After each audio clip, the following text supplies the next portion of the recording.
So you've been catching any fish up there or what? Oh, man. Hey, spring's almost as much fun as fall for me in Michigan, I have to say.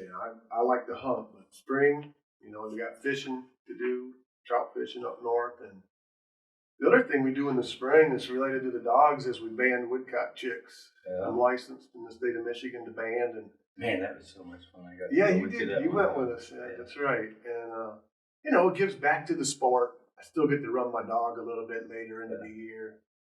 After running season is closed. Yep, everybody else has to put their dogs up, but because we're licensed and it's a state project to get as many chicks banded as we can. Yeah. So did you do a bunch of them this spring? It was a little better than last year, but not what our peak years were a few years ago. We don't know what's causing it. It could be the birds are nesting for themselves. There's one theory. See, Trevor, this is what we have to look forward to when we get Yeah, I was wondering if you have any coon bands or anything to run dogs this off season, this quiet season. Oh, it's fun. But yeah, we've all been on the road working. So what are you doing when you're on your off weekends? You got to get out and do something fun. Shoot, Trevor's been on like an 8-week stretch. Yeah, this past weekend was my first weekend in, so I was mostly doing honey-do stuff. Yeah. A lot of outside yard work when the weather was nice. I've had the last 2 weekends at home, so it's kind of nice. I can remember those long runs too. Yeah. I don't know that I ever did 8. Yeah, I know 6 or 7. Yeah, there for sure. Hey, here we are, first podcast for us here. So welcome everyone, and Dominic. Yep, it's gonna be a good time, isn't it? Oh yeah, I'm looking forward to it. Yeah, and it's always good to get together and talk about some common interests and learn about some of the other sports that you don't necessarily take part in, but it's kind of a common interest when you talk about sporting dogs. Yeah, absolutely.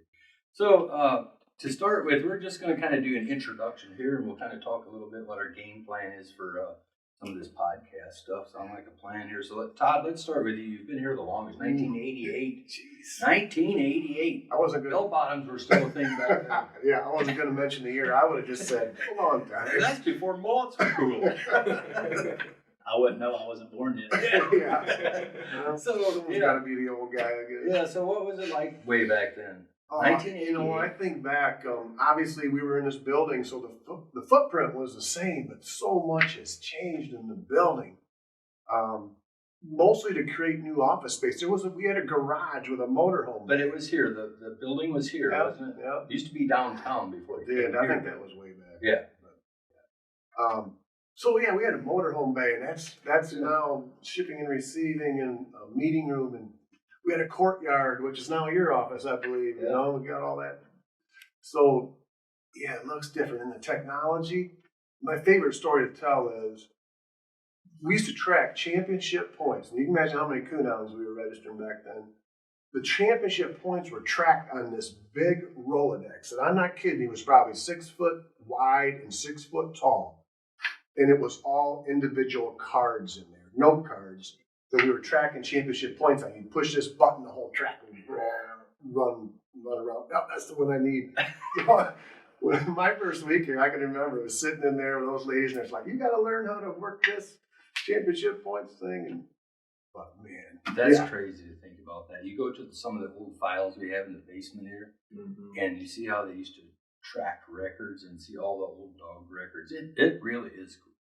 Yeah, it's changed so much. Yeah. And more change to come, right? Hopefully there's stuff we need right now that, we're like, God, we need this. So what was the first thing? What was your first job? I guess my first job was brought in to work on getting a Beagle program started. The Coonhound program was highly successful. So you weren't assigned to the Coonhound. I was. I mean, I was doing both. Okay. I was coon hunting when I got hired, and just getting into beagling myself at that point. So came in, and my first project was working with Steve to get the hunting beagle program. Steve Fielder. Yeah, get the hunting beagle program up and running. But yeah, at the same time, I was staffing coonhound events on the road, and writing coonhound bloodline. So yeah, all that. But that was the first big project. Yeah. And, yeah. That would have been a big one too. Oh yeah. See where it's at today. Yeah. Just, thanking us for some good managers along the way.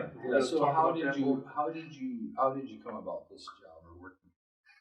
And let's see, so I knew most of the UKC staff, Fred Miller, Steve, Sarah Jonas, from either just being local or attending some of the events, Autumn Oaks. And then out of the blue, I got a call from Fred, and he said, would you be interested in a job? Or he didn't say that. He said, could you come over to my house and talk to me?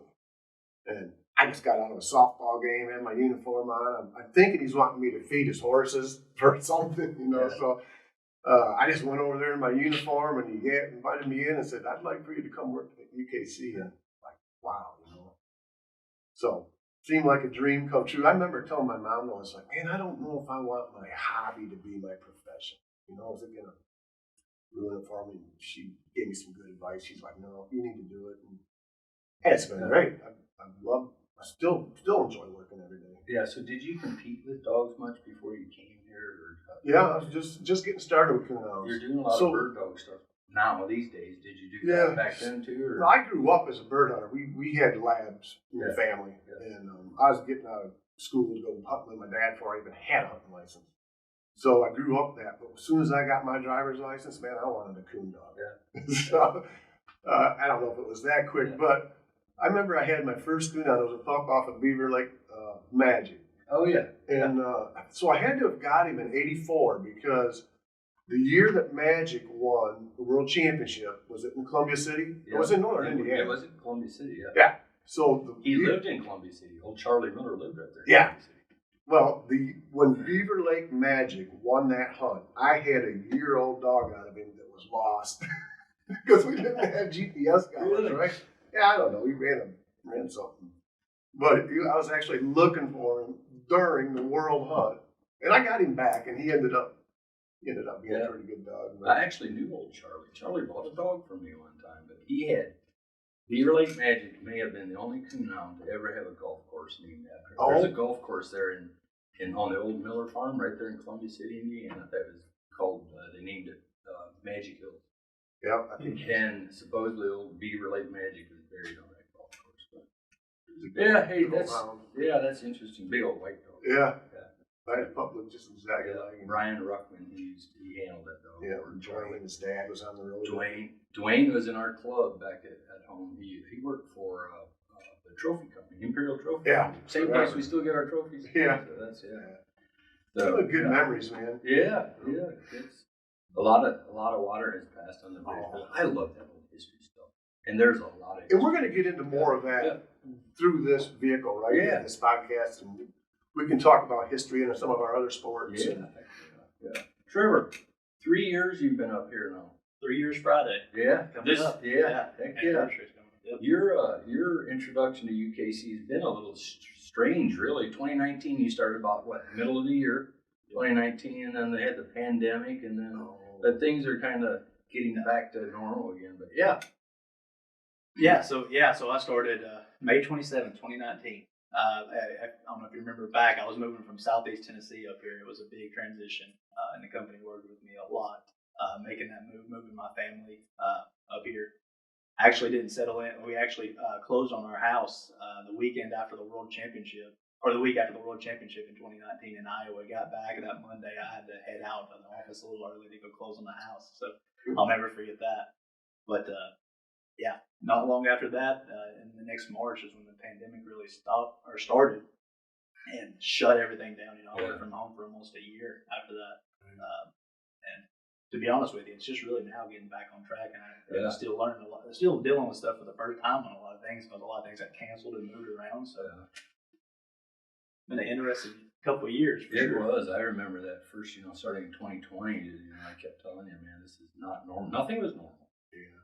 And it had to be. The first. Let's see. When it hit, you were at the second weekend in March. Is that the Feist World Championship? No, I was down in North Georgia for our first gun dog trial. There we go. Yeah. And then I think you might have had one person in the office with you, and then the other one was out of the office that day. So I was actually man in the office alone on that day. Yeah. Well, it's fine. Yeah. But then I started getting calls from clubs wanting to cancel major events, not a local club event. I'm talking about breed up. Like the Ashland Spring Hunt. They're going to hunt 100 dogs that on that Thursday, Friday night, and they wanted to cancel it the day before because of the Ohio restrictions. And was a little tired after that day. It was a lot of phone calls, checking and stuff. Like, that was different for us, wasn't it? We always had such a strict no event cancellation policy. Sure did. And that's Really that's why people could trust getting in their truck and driving 100 miles to hunt somewhere, because they knew that we weren't going to let someone cancel a hunt. I remember that day too, because I was getting a lot of calls there, especially in the afternoon. I was out in the field watching dogs run and stuff out there in the pen and getting calls. I felt kind of bad, because I'm on the phone most of the afternoon, but that's what we were talking about, canceling the event. I remember I called you and was like, hey, gosh, what the world? What's happening here? I probably called you a half dozen times myself. So yeah, what did you? So you came up here to take on the Kennel programs, right? Yeah. So job. I one night I was working at my old occupation, working in an automotive factory, and saw the job posting for this, the job listing for this job, and just really took a shot in the dark. I didn't turn in my resume. I had a few interviews. First one I had was with just the HR department. Then I talked to Alan, I talked to Todd, I talked to Matt, and kind of progressed after that. And a few months later, I had a big decision to make. It's life changing. So, but like you mentioned, it's kind of talk to my parents, talk to a lot of people who I trusted, and it was like once in a lifetime opportunity. So that's why. The other thing that helped you, if I remember right, was your wife was from this area, or Wisconsin, maybe? That's right. Her family's over in Wisconsin, so we're a lot closer to the. Getting her to move from Tennessee up here was. And she's used to these winters. I'm still acclimating myself, but she's used to it already. So they've not been too bad. This one was definitely the worst one for me. That's just the amount of snowfall. It was hard to hunt this winter. I had my driveway plowed one time this winter. It wasn't bad. Yeah. I will say, I think this is the first time I've ever seen you in short sleeves, so it must feel a little bit warmer than normal. Yeah. No, I remember when you applied, I didn't recognize the name or anything like that. That was a little different for us. We had, since I've been here, we've had a couple of people that we hired in my department, but Alan Roberts down there used to be a field rep for us. We kind of talked to him. He said, he really supported you, for the job and everything. Turned out pretty good. He's obviously a mentor for a lot of young people in that area. He's done a lot for the sports, in that area. Huge. I don't know if some of those clubs would still be around if it wasn't for the effort that he was in. Yeah, you're talking about down there in the 10 mile. And it was Gene Hicks before it was Alan. Yeah. That's when I started. Yeah. This podcast is fueled by Eukanuba, the official performance dog nutrition partner of UKC. Yeah, and then this last year we acquired the American Field Registry, which is a pretty big deal. For some of us, we don't. More about that than what we do. But that's a pretty big deal. So if I could put it in perspective especially for our coonhound and maybe beagle customers, American Field is to pointing dog field trials what United Kennel Club is to coonhound events. They were the established leader in that field, And have been around since, 1840 or something like that? No, 1874. Oh, 74. But, so that makes them the oldest all-breed registry, and makes us now the oldest all-breed registry in the country. And that's some history. Yeah. But it's also 1,000 new clubs overnight. Yeah. 2,000 events, and a lot of dogs to register. So we acquired that. So with that, we needed another program manager for that, and that's where you come in, Dominic. Yeah. So Dominic Moyo. Yeah. So I'm kind of the rookie here. I don't have these nice long histories that you guys can go into depth about. We're making it up. Oh yeah. Okay. Well, I'll follow suit. Fact check this out. But yeah, so you guys kind of came up with this position to help alleviate some of the responsibilities and everything that I know Todd was managing and you were managing as well within the hunting ops department. So it's when I first saw the job description, I was like, man, that's kind of perfect. My personal background was all retrievers and working around dogs and detection canines and before even that, just leisurely running and training my retrievers. So when I saw something that involved pointers and retriever programs, I was like, that sounds like the great opportunity to mix my hobby and profession together. I didn't really have as much apprehension to it like Todd did. I that was my biggest selling point. And you know, I'm glad it worked out. It definitely comes with its own set of challenges and a learning curve along with it. But you know, I'm fortunate to have a good crew around me and great people in the sport as well that are patient and understanding. And you know, when you go to an event and you're honest with them and say, you know, tell me some more about this. I haven't been running the sport for 40 years like you have. Tell me about it. You know, they're always more than willing to talk about it, and it's a great opportunity to learn the history behind it and how it got to where it is now. Yeah. Yeah, so you started, when was it, last December? Mm-hmm. Last December. Yeah. So yeah, I feel like you're getting a good grip on things. I like to think I am. Yeah. But you're still working from home, back home in North Carolina for the most part. You're just up here at the office this week again. Yep, I'm fortunate to get to spend some time up here. You know, it's a great office and a great group of people to work with. So it's nice to get to spend some time up here and get some of the things done that you know might be a little bit more challenging from a remote location. But you know, fortunately, with where I live in North Carolina, I'm poised near a lot of really well-known field trial grounds. Like the Hoffman field trial grounds are only 20-30 minutes away from me, where it's a pretty active area as far as our American field events go, and you know, the South in general. So it allows us to kind of be strategically placed with you know, the main office being up here in Michigan, and a lot of the events that go on up this way, and then me being, you know, kind of halfway down to the, you know, the deep South, and being able to spend some time at some events that way. Yeah, so what segments are you covering up here for? Yeah, so so I kind of touch on American Field, but along with that also, I'm over our basically any retriever or pointer-based program. So the existing UKC pointing dog program, our shed dog segment, as well as all of our different affiliated organizations such as HRC, which is our one of our busiest and most participated in retriever events. Yeah, so I've been up here for a little while too. Good. I'm old like Todd. He and I are the only ones wearing reading glasses, so that kind of ages us. Gosh, I should have brought your cover letter for your application. He's still making fun. I know. That was a good letter. I pined over writing that letter. I remember that night I sat down and wrote God, I that. wonder if it's here somewhere. I got to It find probably it. is.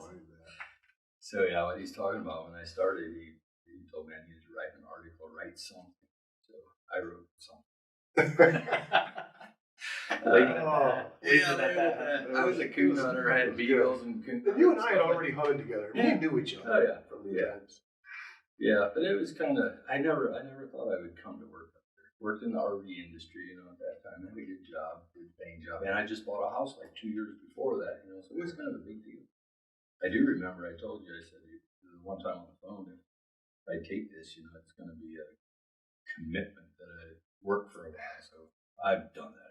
2004. So yeah. But anyway, so yeah, I started in 2004. So I'm going on a year 18, I guess. But yeah, I started the same thing you're doing, Trevor. Started with the coon hound stuff, and then Todd Morgan was up here doing the beagle programs at the time. You were here, Yeah. So I think he stepped away in 2008 somewhere along there. So I kind of started taking over some of that stuff, which I mentioned. I did some of that at their early to mid 90s. I ran beagle trials and coon hound events, both night hunts, both religiously. Yeah. And it just, it was, after a while it got to me, it was just too much. So I kind of gave up the beagle field trials there for a while, just stuck with night hunts and things like that. Yeah, so, but I've really enjoyed it and working here and everything, doing the coon hound stuff. And then eventually we had a couple other beagle program managers, one that didn't really, or a couple that kind of came and went, I guess. And so eventually I kind of took over a bigger role up here and doing kind of managing all the hunting ops department. To where you needed help. Yeah. So, but today I'm still doing most of the beagle stuff and the cur and feist squirrel hunts and things like that. And then helping wherever I need help. Still get to do some of the coon hound stuff or whatever. That's all good. So let's talk a little bit about what our game plan is here for some of these podcasts. I know, Trevor, you and I have been wanting this for a long time. One of the things we talk about all the time is people just don't read. We write a lot of things. We write a lot of articles, and it seems like in today's world, people just, they want their news now. They want everything now, and then from a lot of them get them on their phones, So we've been wanting this. So this is our opportunity. It's finally here. And we've had a lot of conversations about it. Rewinding to my very first day in the office, I remember Todd took me out for lunch, and we talked about a podcast, setting up a studio and a podcast on that day way back in May of 2019, and here we are. I'm pumped That's up probably for not this. when I listened to my first podcast. Because it took me a while to get on board with the whole idea, but now I can't tell you the last time I listened to a radio station going down the road. I can't tell you the last time. There's really not enough of them out there anymore, and you go on the road traveling or whatever, we run out of episodes. There's different hunting ops or different hunting podcasts out there now. Listen to you. So what do you have in mind to cover on the Coon Hunt stuff? This platform. This is a platform where turnaround's pretty quick here. We can get information out more efficiently, I believe, than people waiting around for publish it in other venues. So I see us highlighting and recognizing some major event winners here, talking about upcoming events, some of the particulars of them.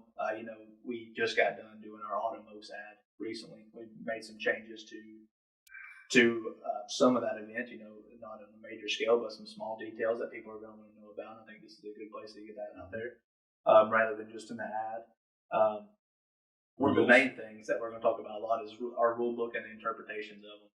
He talked a little bit about people just not reading as much anymore.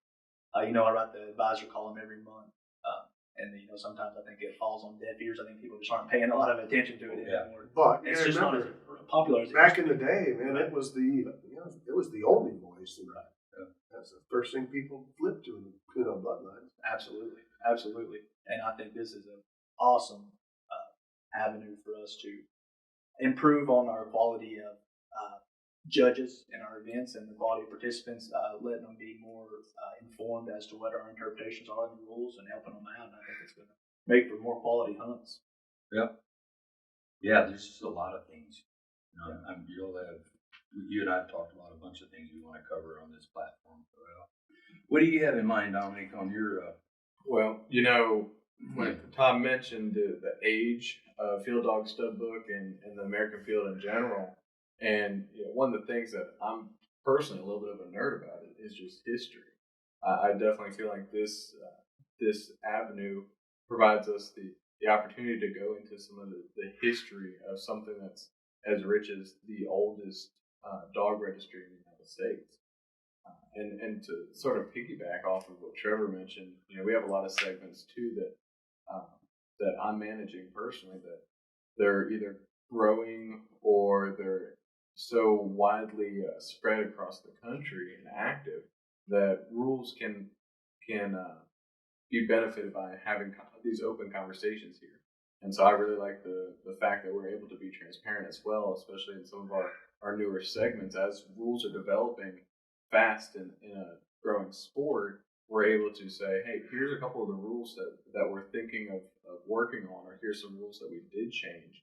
And this is why we think this will benefit the sport. That way it's not just, hey, here's your new edition of the rule book, read through it and figure out what we changed, and that's how it's going to be.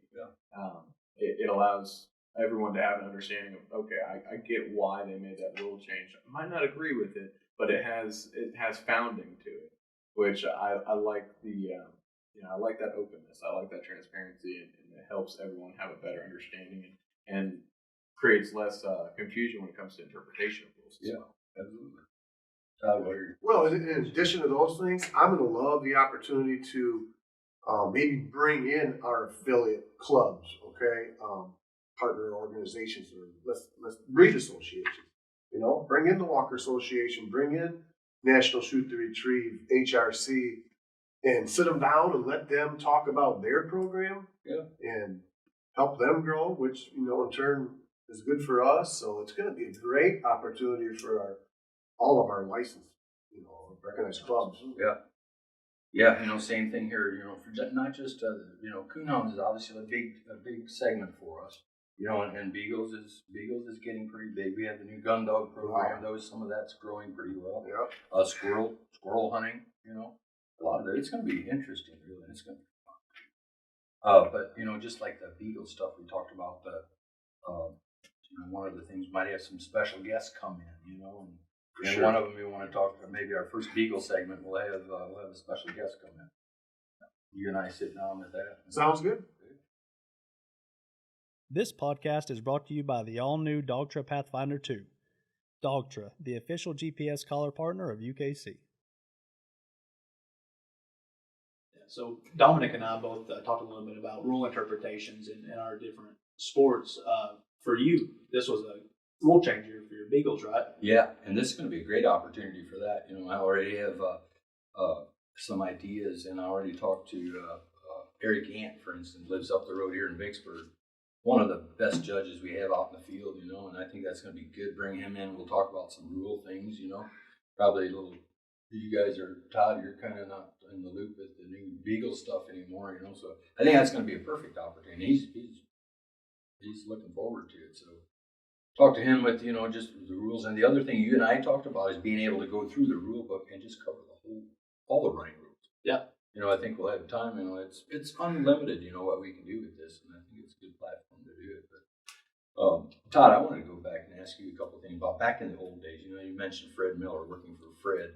All of our older listeners will remember Fred. You know, and he was UKC back in the day, and that was when you started. But what do you think? Do you think he ever envisioned this where we are today?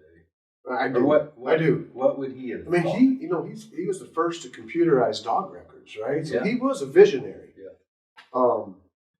He came into the sport. One of the things I respected most about Fred is he never tried to make people think he was a dog man. He wasn't. Yeah. He was a business mind, you know, and a leader. He was. People liked him. Oh, he had that. He was a big, looked like Walter Cronkite, you know, and had that. I mean, you just respected the man. He did look like Walter. He did. That's what I always thought. But I firmly believe that this was his vision, and this wouldn't surprise him one bit. Mm-hmm. You hear people saying nowadays, boy, Fred would roll over in his grave if he saw this. And I didn't know him like you did, but I thought, you know what? Probably not. No. He was progressive. Yeah. But he was strict, you know, and he demanded, you know, the rules be followed, and we were strict by it. But he got that reputation, and it helped the sport. Yeah. You know. So what are some of the biggest accomplishments or the biggest things you've seen in your 30-some years now? 30-some years? I mean, the accomplishments for me have to be the growth of the different programs. Because you got to remember, when I came here, coonhounds, they were at the top. I mean, I can't say there was a lot of growth opportunity there. We were saturated in states. There was new clubs applying that we couldn't even really accommodate. And HRC, it was budding. It was very young. So that, you know, I think my biggest accomplishments is going to be the rest of the sports and where we brought them all. And God, some of them were just ideas that we had in our head and say, I don't know if this will work, but this might be a fun dog sport. And kind of speaking of shed dogs there. But so, you know, I can't take any of the credit for the, you know, in-house as far as the processes that have been improved upon. That's way out of my expertise, but it's, you know, I think it's the ideas and promoting the events, and, you know, UKC's always tried to take the next level with promotion as far as recognizing our winners and doing nice, you know. You and I were talking about it today, or you mentioned it, you know, back in those days, you know, some people didn't find out who won the world hunt until 2 months after it happened. That's right. You know, in today's world, that's not. If it's 2 hours, it's too long. It's too long.